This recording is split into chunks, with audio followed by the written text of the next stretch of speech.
Времето значи живот. Никој не смее да чека за подпис за операција. Најавата за формирање комисија која ќе одредува кому му е потребна, а кому не интервенција, каде пациентот ќе се оперира и кога ќе дојде на ред, е опасна и не враќа 20 години назад. Ова е ставот на Сдруженијето за превенција од кардиоваскуларни заболувања Здрава иднина, по најавата на министерот Алиу дека ќе има национална листа за кардиолошки операции и стручен хард тим кој ќе одлучува. Од Сдруженијето сметаат дека за живот на еден човек не смее да се одлучува бирократски и бараат средба со Алиу.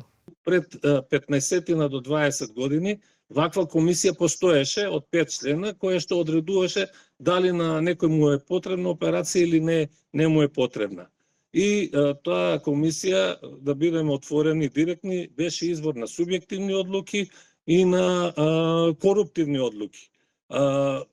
Во изминатите 15 години, ако нешто доби на квалитет во кардиоваскуларната сфера, тоа е што пациентите сега може да бираат помеѓу приватни оператори дали да бидат оперирани и помеѓу државни оператори. И има уште една теза тука, општо позната, вика ако сакаш да направиш проблем или да не го решиш, формирај комисија. Министерот на последната пресконференција кажа дека мора да има нови механизми за контрола и ревидирање на протоколите со цел да не се повтори пациенти да бидат оперирани без потреба и за профит, зашто сомнежите ги потврдија и експертите од странство. Формираме национален хард тим составен од 9 членови, кардиолози и кардиохирурзи. Ке се пристапи кон формирање на национална листа на кардиохируршки операции.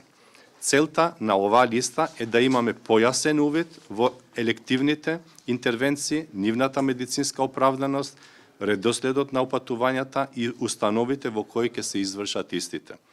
Итни случаи остануваат приоритет и кај нив нема да има административно одложување. Од Сдруженијето очекуваат да бидат повикани во Министерството во текот на наредните 2 до 3 недели, а иако се за контролен механизам, сметаат дека идејата со комисија и национална листа не е соодветно решение.